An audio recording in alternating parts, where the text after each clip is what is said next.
নমস্কার বন্ধুরা, হিরাস কিচেনে তোমাদের সকলকে অনেক অনেক ওয়েলকাম জানিয়ে আরও একটি ভিডিও নিয়ে আমি চলে এসেছি। আজকে আমি একদম সহজ পদ্ধতিতে একদম কোনো মশলা ছাড়া শীতকালে কিভাবে বাঁধাকপি রান্না করি সেটাই তোমাদেরকে আমি দেখাতে চলেছি। তার জন্য একটা কাঁচা টমেটো, দুটো আলু, মটরশুঁটি, দুটো পাকা টমেটো, একটু আদা কুচি, কাঁচা লঙ্কা আর এইভাবে আমি বাঁধাকপিটাকে কেটে নিয়েছি। বাঁধাকপিটা একটুখানি সরু সরু করে কাটার চেষ্টা করবেন, যদি না হয় যে যেমন পারেন সেভাবেই কাটবেন, অসুবিধা নেই। আর তার জন্য আমি কড়াইতে সর্ষের তেল গরম করে নিয়েছি আর জিরে আর তেজপাতা ফোড়ন দেব। তাতে আমি যে কেটে রাখা আলুটা রেখেছিলাম সেটা দিয়ে সুন্দর করে আলুটা ভেজে নেব।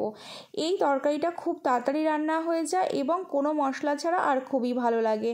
ছোটোবেলা মায়ের কাছে শুনেছিলাম শীতকালে নাকি তরকারিতে কোনো মশলা দিতে হয় না, টমেটো আর ধনেপাতা দিলেই তরকারির স্বাদ নাকি অনেক বেড়ে যায়।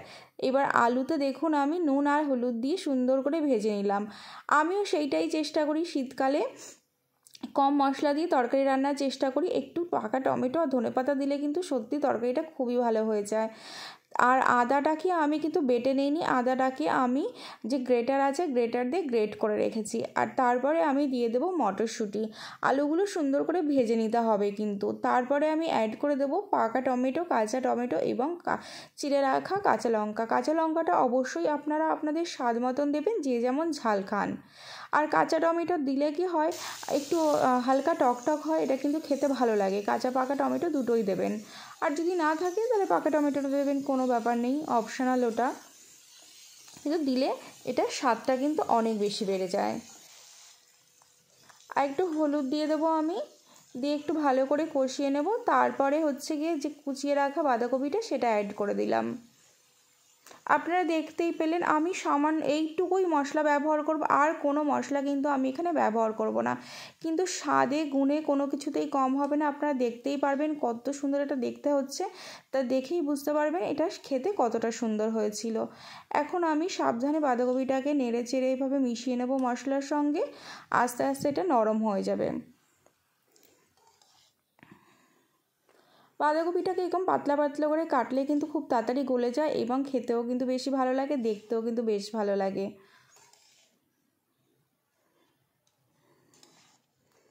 আমি সাবধানে এটাকে মিশিয়ে নিচ্ছি। শীতকালের বাঁধাকপিতে বেশি মশলা অবশ্য দিতেও হয় না, সেটাতেই যেন টেস্ট বেশি হয়। বেশি মশলা দিলে কিন্তু একদম ভালো লাগে না খেতে। কার কেমন লাগে আমি সেটা বলতে পারবো না। দেখুন কতটা নরম হয়ে গেছে। এখন এটাকে আমি কোনো জলও ব্যবহার করব না, আপনারা দেখুন একদম হালকা আছে এটাকে আমি রান্না করব।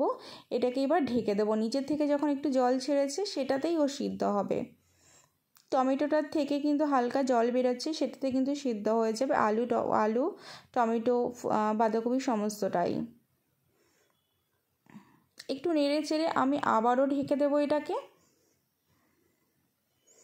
ঢাকনাটা তুলে নিয়েছি আমি। এবার দেখুন হালকা হালকা এরকম মানে গায়ে মাখা হয়ে গেছে। এই পর্যায়ে কী করব, দুই একটা আলু না আমি একটু ভেঙে দেবো, তাহলে কি হয় তরকারির স্বাদটা কিন্তু অনেক বেড়ে যায়। তারপরে লাস্টে ধনেপাতা অ্যাড করে আমি রান্নাটাকে কমপ্লিট করলাম। খুবই সহজভাবে আপনাদের দেখলাম, খুবই ছোট্ট একটা ভিডিও। কেমন লাগলো জানাতে কিন্তু একদম ভুলো না।